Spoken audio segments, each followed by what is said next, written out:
Shalom rekan-rekan, ucap syukur kepada Tuhan jika pada siang hari ini kita masih diperbolehkan untuk kembali bersekutu dengannya. Terlebih pada hari ini kita diberikan kesempatan berharga untuk kembali merenungkan kehadiran Kristus di dunia ini. Sebelumnya mari kita bersatu dalam doa. Bapa, kami sungguh bersyukur karena-Mu. Terima kasih jika di tengah kondisi dunia yang diramaikan dengan pandemi COVID-19 ini, kami masih Engkau undang untuk datang beribadah kepadamu. Terlebih Tuhan, kami mengucap syukur untuk kasih-Mu yang begitu besar bagi kami. Engkau yang maha tinggi, rela untuk merendahkan diri, disiksa dan mati bagi kami yang telah mendukakan hati-Mu. Bapa, sungguh kami bersyukur. Sungguh hari ini kami mau sama-sama merenungkan Engkau. Tolong siapkan hati kami dan pimpin kami. Terima kasih Bapa, hanya di dalam nama Tuhan Yesus Kristus, Allah kami yang hidup, kami berdoa. Amin. Rekan-rekan, jika pada minggu kemarin kita merenungkan sorakan Hosana bagi Raja, hari ini kita mempersiapkan hati kita untuk merenungkan sorakan Salibkan Dia. Sungguh mengherankan jika dipikirkan bahwa kematian Kristus disebabkan dan diperuntukkan bagi manusia yang sama. Mari pada siang hari ini kita persiapkan hati. Mari kembali kita mengingat dan memaknai hidup dan matinya Kristus bagi kita. Ku mahkotai Raja hidup. Ku mahkotai Raja hidup, mulia bagimu. Ingat mahkota durimu, pimpin ke Kalvari. Tak ku lupa Getsemani, tak ku lupa Getsemani, tak ku lupa sengsaramu, tak ku lupa kekasihmu, pimpin ke Kalvari. Rekan-rekan, pagi hari tadi kita telah merenungkan tindakan Yesus yang membasuh kaki murid-muridnya. Yesus yang adalah Raja di atas segala Raja, Tuhan di atas segala Tuhan, merendahkan diri dengan membasuh bagian tubuh murid-muridnya yang paling rendah dan kotor, yaitu kaki. Kaki yang begitu hina dan kotor dibasuh oleh tangan yang begitu mulia, yaitu tangan Sang Raja itu sendiri. Rekan-rekan, masihkah kita memandang diri kita layak untuk sombong? Mari pada saat ini kita mengambil waktu sejenak. Kita mengakui segala bentuk keangkuhan yang secara sadar ataupun tidak sadar telah menetap dalam diri kita. Mari kita mengaku dosa di hadapannya.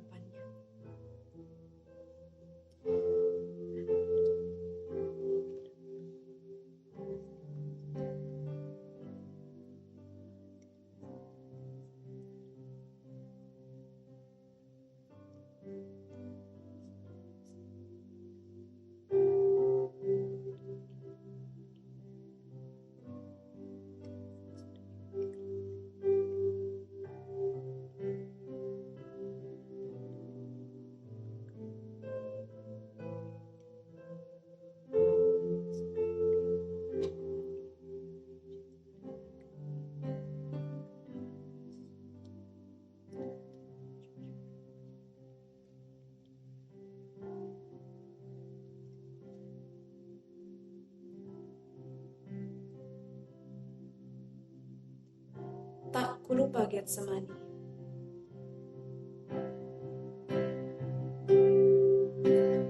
Tak ku lupa Getsemani, tak ku lupa sengsaramu,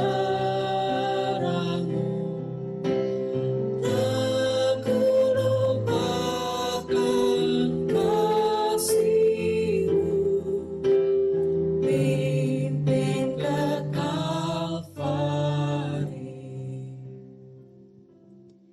Rekan-rekan, kita juga telah merenungkan doa Yesus di Taman Getsemani. Ketundukan yang sejati kepada Bapa di sorga seharusnya menjadi teladan bagi kita. Perkataan, jangan apa yang aku kehendaki, melainkan apa yang engkau kehendaki, keluar dari mulut sang Raja itu sendiri. Bukankah perkataan dan ketundukan yang seperti demikian juga yang seharusnya tertanam dalam diri kita? Diri kita yang bukan siapa-siapa. Rekan-rekan, mampukah kita untuk tunduk dan taat kepada Dia? Atau justru keegoisan mengeraskan hati kita untuk tunduk pada kehendak-Nya? Rekan-rekan, pada siang hari ini mari kita kembali mengambil waktu sejenak, kita merenungkan kehidupan kita. Dengan teladan yang Tuhan berikan kepada kita, apakah kita sudah menghidupi teladan itu? Mari rekan-rekan kita mengaku dosa di hadapan-Nya. Kita mengambil waktu pribadi sejenak.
Terima kasih Tuhan untuk kehidupan-Mu yang menjadi teladan bagi kami. Terima kasih karena Engkau mau turun ke dunia untuk menyelamatkan kami yang tersesat ini.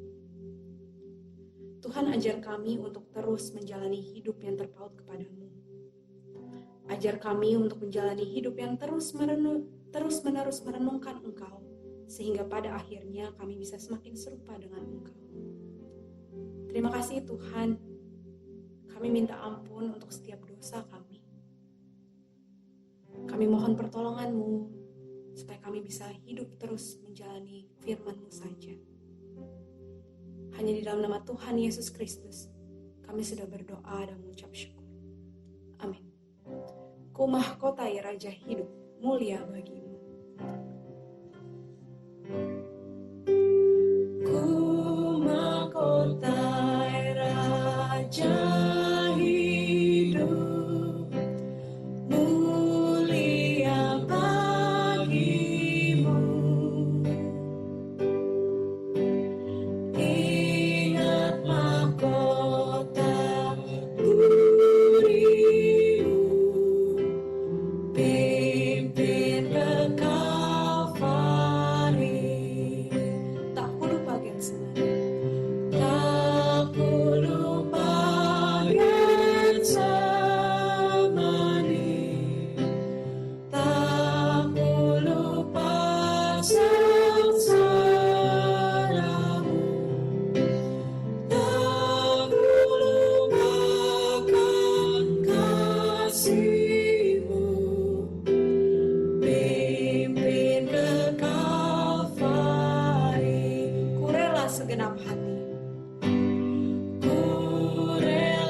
Salam sejahtera, saudara-saudara.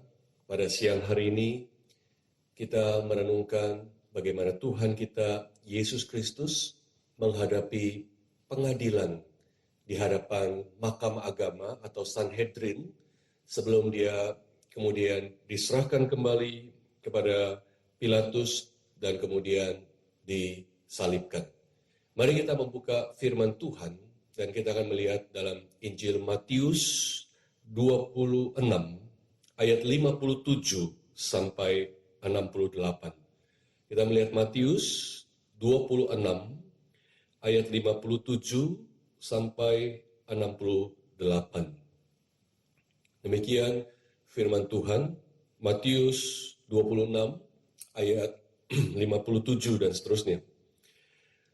Sesudah mereka menangkap Yesus, mereka membawanya menghadap Kayafas, imam besar. Di situ telah berkumpul ahli-ahli Taurat dan tua-tua.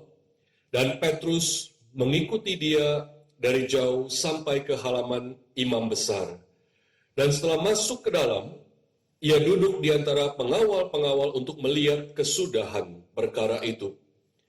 Imam-imam kepala, malah seluruh mahkamah agama mencari kesaksian palsu terhadap Yesus supaya ia dapat dihukum mati.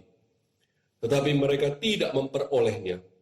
Walaupun tampil banyak saksi dusta, tetapi akhirnya tampillah 2 orang yang mengatakan, orang ini berkata, aku dapat merubuhkan bait Allah dan membangunnya kembali dalam 3 hari. Lalu imam besar itu berdiri dan berkata kepadanya, tidakkah engkau memberi jawab atas tuduhan-tuduhan saksi-saksi ini terhadap engkau? Tetapi Yesus tetap diam. Lalu kata imam besar itu kepadanya, demi Allah yang hidup, katakanlah kepada kami, apakah engkau Mesias, anak Allah, atau tidak? Jawab Yesus, engkau telah mengatakannya. Akan tetapi aku berkata kepadamu, mulai sekarang kamu akan melihat Anak Manusia duduk di sebelah kanan yang Maha Kuasa dan datang di atas awan-awan di langit. Maka imam besar itu mengoyakkan pakaiannya dan berkata, ia menghujat Allah. Untuk apa kita perlu saksi lagi? Sekarang telah kamu dengar hujatnya.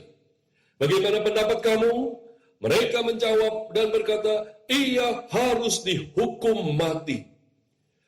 Lalu mereka meludahi mukanya dan meninjunya.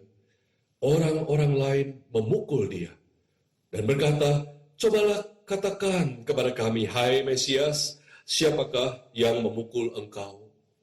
Demikian pembacaan firman Tuhan.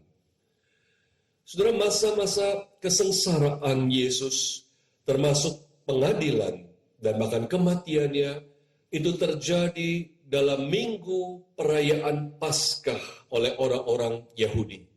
Dan perayaan Paskah ini adalah salah satu hari raya atau festival yang sangat penting bagi orang Yahudi, yang merupakan satu masa perayaan di mana orang-orang Israel, orang-orang Yahudi dari berbagai penjuru tempat, mereka datang berziarah ke Yerusalem untuk bersama-sama merayakan Paskah. Dan saudara, kalau kita merenungkan fakta ini, kenyataan ini, kita menemukan bahwa sebenarnya ini adalah sesuatu yang ironis, bukan? Datangnya orang-orang Yahudi, orang-orang Israel dari segala penjuru tempat menuju Yerusalem, justru menunjukkan ironi yang sangat besar. Saudara, bagi orang Yahudi, datang ke Yerusalem adalah datang untuk berjumpa dengan Allah. Bagi semua orang Yahudi datang ke Yerusalem itu berarti mereka pergi ke tempat kudus, ke bait Allah yang kedua, dan di sana mereka berjumpa dengan Allah. Karena bait Allah adalah lokus, tempat di mana Allah berdiam dan di mana Allah menyatakan kehadirannya di tengah-tengah umatnya. Datang ke Yerusalem bagi orang-orang Yahudi itu adalah satu meeting, satu perjumpaan dengan Allah. Dan itu satu momen yang sangat sakral, sangat indah, dan sangat dirayakan oleh seluruh orang Israel. Apalagi pada hari raya seperti ini. Akan tetapi, saudara, bagi Yesus, justru kali itu, dia masuk ke Yerusalem untuk menemukan hanya kebobrokan religius yang amat dalam. Dia datang ke Yerusalem hari itu, masa itu, hanya untuk menemukan bahwa dirinya ditolak.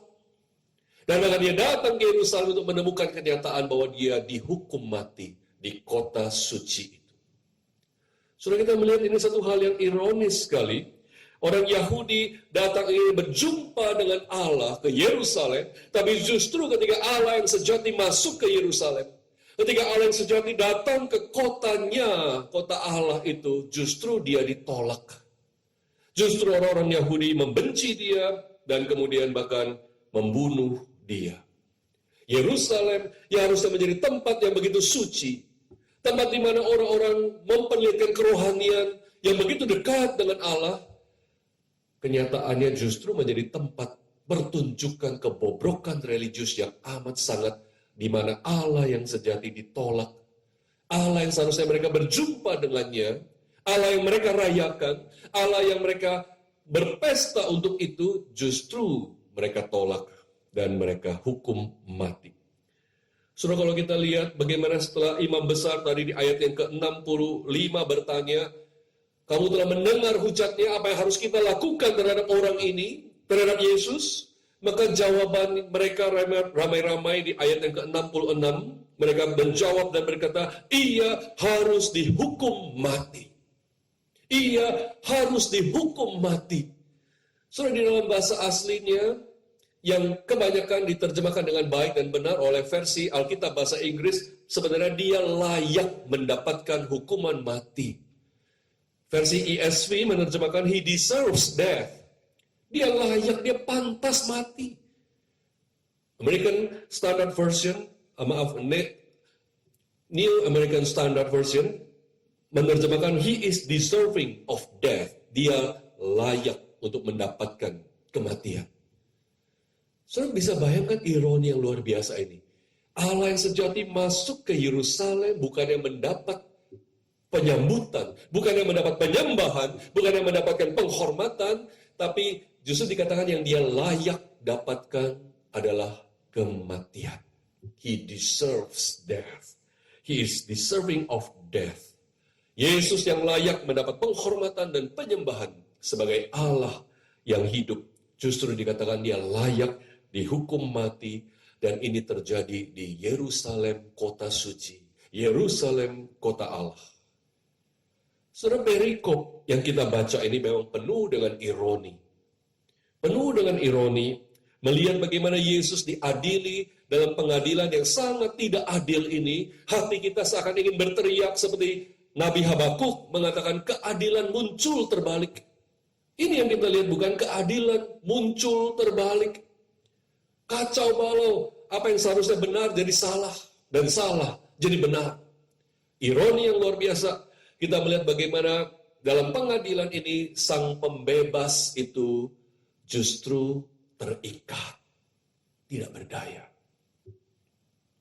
Kita melihat bagaimana sang hakim yang sejati itu justru duduk di kursi terdakwa.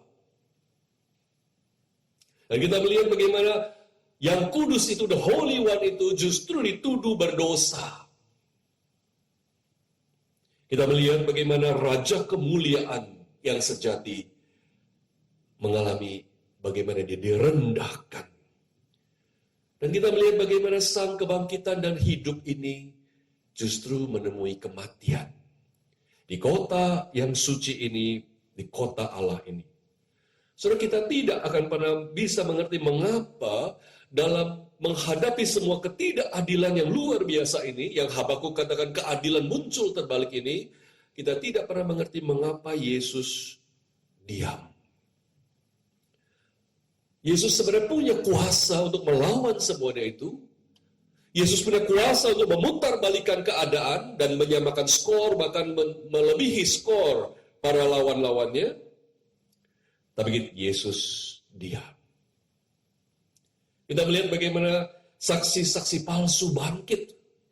Kita melihat bagaimana tuduhan dan fitnahan dilancarkan kepada Yesus. Segala hal yang tidak benar tentang Yesus dikatakan oleh mereka saksi-saksi palsu itu. Dan sampai puncaknya ketika sang imam besar ini bertanya kepada Yesus, tidakkah engkau memberi jawab atas tuduhan-tuduhan saksi-saksi ini terhadap engkau? Yesus diam. Yesus tidak membuka mulutnya untuk melawan, argue, berdebat, memberikan argumennya. Tidak. Yesus diam. Saudara, diamnya Yesus ini telah mengundang berbagai komentar, berbagai pendapat yang mempertanyakan alasan dia diam. Ada banyak ahli coba memberi proposal, memberi argumen mereka untuk menjelaskan mengapa Yesus diam. Di masa-masa di mana diperlakukan tidak adil, padahal dia punya hak bicara, imam besar bertanya kepada dia. Saudara, kita lihat memang ada berbagai kemungkinan mengapa Yesus diam di hadapan ketidakadilan yang begitu besar yang sedang menimpanya saat itu. Tapi saya percaya satu alasan yang sangat kuat mengapa Yesus diam di sini adalah diamnya Yesus itu tampaknya tidak lain adalah sebagai satu illusion, satu alusi atau satu rujukan, satu hal yang mengingatkan kita kepada apa yang dikatakan oleh Nabi Yesaya dalam Yesaya 53 ayat 7 dalam narasi tentang hamba yang menderita, the suffering servant itu. Yesaya mengatakan di sana pasal 53 ayat 7, dia dianiaya, tapi dia membiarkan diri ditindas dan tidak membuka mulutnya seperti anak domba yang dibawa ke pembantaian. Seperti induk domba yang keluh di depan orang-orang yang menggunting bulunya. Ia tidak membuka mulutnya. Setiap orang Yahudi yang melihat Yesus diam, mereka bisa menghubungkan hal ini dengan Yesaya 53 seperti anak domba yang dibawa ke pembantaian, yang keluh di depan orang-orang menggunting bulunya, tidak membuka mulutnya. Apa yang dialami oleh Yesus ini, segala penderitaannya bahkan sampai kematiannya, itu tidak lain adalah sedang menggenapi apa yang dikatakan oleh Nabi Yesaya ini. Yesus menderita dan mati sebagai anak domba yang disembelih itu. Kalau kita melihat Yohanes Pembaptis dalam Yohanes pasal 2, dia sudah mengatakan kepada murid-muridnya, lihatlah anak domba Allah. Yesus diperkenalkan sebagai pribadi yang akhir hidupnya itu seperti anak domba yang disembelih. Lihatlah anak domba Allah. Atau kalau kita mengingat kepada penglihatan Yohanes dalam Wahyu pasal 5 ayat 6, di mana Yohanes melihat seekor anak domba seperti yang disembelih di tengah-tengah tahta itu. Dan Yesus melakukan ini semua karena memang dia adalah anak domba Allah yang keluh, yang tidak melawan, yang membiarkan dirinya diseret, menanggung segala penderitaan itu demi menggenapkan tujuan dan rencana Allah bagi dia, supaya dia dengan sempurna melaksanakan misi menyelamatkan manusia dan menebus manusia dari dosa-dosanya dan memperdamaikan manusia kepada Allah. Maka saudara, kita melihat apa yang Yesus jalani ini, apa yang sedang Yesus alami ini adalah satu hal yang dia lakukan untuk menggenapkan apa yang dikatakan oleh Nabi Yesaya tentang hamba yang menderita dalam Yesaya 53 ini. Dan disinilah saudara kita kembali melihat satu ironi yang besar itu kembali terjadi. Setelah kita melihat tadi begitu banyak ironi yang lain. Setelah kita melihat imam besar dan semua pemuka agama Yahudi, mereka tidak bisa menerima dan bahkan tidak percaya bahwa Yesus adalah Mesias. Bahkan di akhir episode ini kita melihat kenyataan yang sangat menyedihkan, bukan? Bagaimana Tuhan dan Juru Selamat kita dipermainkan oleh prajurit itu dengan mereka bermain satu permainan yang mungkin saya bisa katakan main Mesias-Mesiasan. Mereka memukul Yesus, menutup matanya dan kemudian meminta dia mencoba menebak siapa yang memukul. Seakan-akan ingin mengatakan kalau memang kau Mesias, kau pasti tahu ini siapa yang memukul, meskipun tidak melihat. kita melihat bagaimana orang-orang pemimpin agama Yahudi, pemimpin Yerusalem yang seharusnya punya kerohanian yang baik, justru mereka menolak, tidak percaya bahwa Yesus adalah Mesias. Mereka menolak dan tidak percaya bahwa Yesus adalah anak Allah yang berasal dari Allah. Ironisnya, saya katakan, justru melalui penderitaan yang Yesus alami ini sampai kematiannya, Yesus menggenapi satu persatu apa yang mereka tidak percaya. Yesus menggenapi satu persatu perkara apa yang mereka tolak tentang siapa Yesus. Apa yang mereka abaikan tentang siapa Yesus. Apa yang mereka remehkan, bahkan mereka permainkan tentang siapa Yesus. Justru melalui penderitaan inilah sedang digenapkan untuk memperlihatkan siapa dia sebenarnya. Dia Allah yang sejati. Dia Mesias keturunan Daud yang dijanjikan. Dan dialah anak Allah yang kepadanya Allah berkenan. Kalau kita melihat dari satu ayat sebelum ayat yang kita baca di awal, kita tadi membaca 57 dan kalau kita mundur ke 56, dikatakan akan tetapi semua ini terjadi supaya genap yang ada tertulis dalam kitab nabi-nabi. Semua ini rangkaian passion narrative ini. Cerita kisah tentang kesengsaraan dan kematian Yesus ini tidak lain adalah supaya genap apa yang tertulis dalam kitab para nabi. Maka saudara, kita melihat satu ironi apa yang dianggap sepele, main-main oleh para pemimpin agama Yahudi, sesuatu yang mereka tolak tidak percaya, justru dengan mereka menolaknya, dengan mereka menjadikan itu permainan dan menghukum Yesus, Yesus malah menggenapkan apa yang mereka tidak percaya, apa yang mereka tolak. Saudara, di dalam episode kisah yang kita baca ini, kita menemukan sebenarnya ada dua imam besar dalam konfrontasi yang begitu dalam, bukan? Dalam satu konfrontasi yang bukan hanya seperti pembicaraan hakim dengan penjahat biasa. Tapi ini adalah satu konfrontasi yang dalam sekali antara dua imam besar sebenarnya.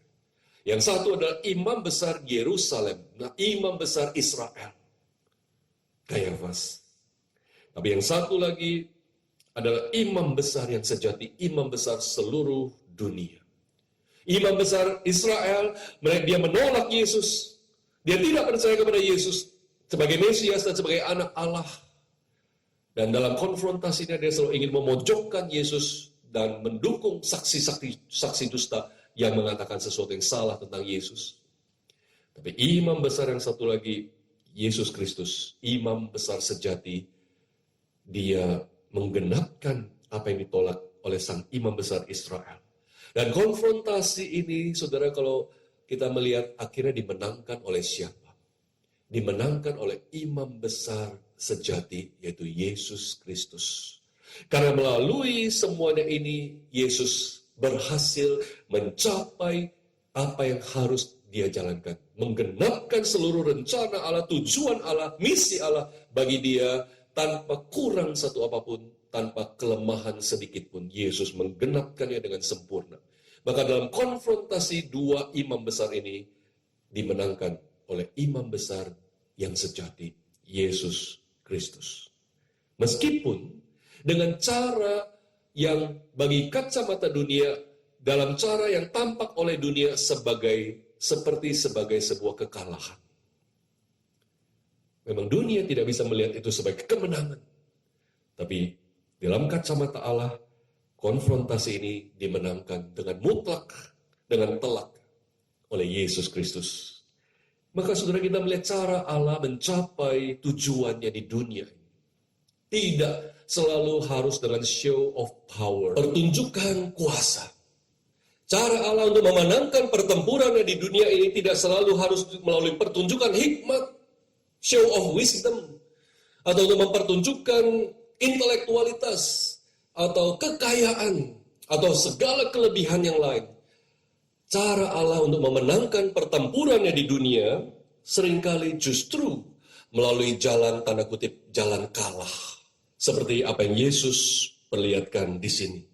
Namun justru dalam apa yang kita lihat sebagai jalan kalah menurut kacamata dunia ini adalah cara Allah memenangkan pertempurannya.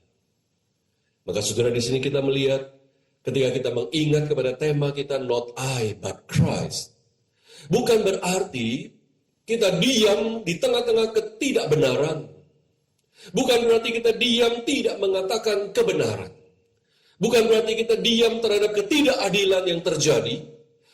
Melainkan not I but Christ adalah bagaimana kita mempercayakan hidup kita sepenuhnya ke dalam kedaulatan Allah. Not I but Christ, itu berarti kita percaya sepenuhnya Allah tidak pernah salah, Dia tidak pernah gagal, Dia tidak pernah terlambat untuk bertindak apapun yang terjadi. Kita percaya bahwa kemenangan bukan berasal dari sumber dayaku sendiri, kelebihan-kelebihanku sendiri, bukan berasal dari hikmatku, intelektualitasku, kemuliaanku, dan kuasaku.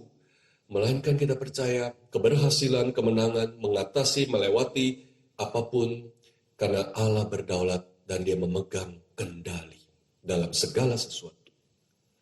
Not I but Christ adalah satu kepercayaan yang mutlak kepada rencana Allah, cara kerja Allah, dan waktu Allah. Itulah spirit not I but Christ yang kita lihat melalui Yesus Kristus dalam perikop ini. Saudara, pada akhirnya kita harus merevisi perkataan orang banyak itu. Ketika orang banyak ditanya oleh imam besar, apa pendapat kamu tentang Yesus? Dan mereka menjawab, ia layak, pantas dihukum mati. He deserves death. Tapi hari ini setelah kita melihat kemuliaan Kristus dalam kemenangan yang luar biasa, kita bisa mengatakan dia layak bukan mendapat kematian, tapi kemuliaan, hormat, pujian, penyembahan, kekaguman kita yang luar biasa, dedikasi seluruh hidup kita, dia layak mendapatkan semua itu. Saudara, apapun yang kita sedang lakukan hari ini, studi kita, riset kita, paper kita, skripsi tesis kita sedang mempersembahkan itu kepada dia, dia layak mendapat itu semua. Kalau orang-orang pada masa itu menolak Yesus dan mengatakan Yesus layak, pantasnya dapat kematian. Tapi mari hari ini kita melihat pantasnya Yesus menerima segala dedikasi yang terbaik dari kita. Dia layak untuk mendapatkan apa yang terbaik yang bisa kita persembahkan untuk dia. Sebab dialah anak Allah yang sejati. Dialah anak domba Allah yang menggenapkan dengan tepat seluruh rencana Allah dan tujuan kehendak Allah bagi dia untuk mendamaikan kita dengan Allah. Oleh sebab itu, Yesus yang dia layak dapatkan, yang dia pantas dapatkan, bukan kematian seperti kata orang banyak, melainkan hormat, pujian, kuasa, kemuliaan, dan penyembahan kita yang paling dalam. He deserves of our praise, of our adoration, of honor, dan dia melayak untuk mendapatkan segala-galanya yang terbaik yang kita bisa persembahkan kepada dia. Mari kita berdoa. Kami bersyukur Tuhan untuk firman-Mu pada siang hari ini boleh membuka kepada kami betapa mulianya Tuhan kami Yesus Kristus yang layak bukan untuk kematian sebenarnya, tapi justru untuk penyembahan kami, dedikasi kami, hormat, pujian, dan kekaguman kami yang paling dalam kami berikan kepada Tuhan Yesus Kristus. Biarlah Tuhan menolong kami dalam hidup kami belajar satu prinsip lagi, not I but Christ. Bagaimana kami mempercayakan seluruh hidup kami ke dalam kedaulatan Allah. Kami percaya bahwa Engkau memegang kendali, Engkau memegang kuasa atas segala sesuatu, dan kami boleh mempercayakan hidup kami, mendapatkan confident kami, ketenangan kami, bukan dari resources kami, sumber daya di dalam diri kami, melainkan di dalam kedaulatan Allah yang tidak pernah gagal. Terima kasih Tuhan, kami bersyukur untuk firman-Mu, demi nama Tuhan kami, Yesus Kristus, kami berdoa. Amin. Salam sejahtera kepada saudara-saudara, sehingga kalian semua bisa menikmati dan merenungkan banyak hal tentang apa yang Yesus lakukan bagi kita, dalam hari Kamis putih ini, kemudian besok Jumat Agung, sampai hari Minggu Paskah.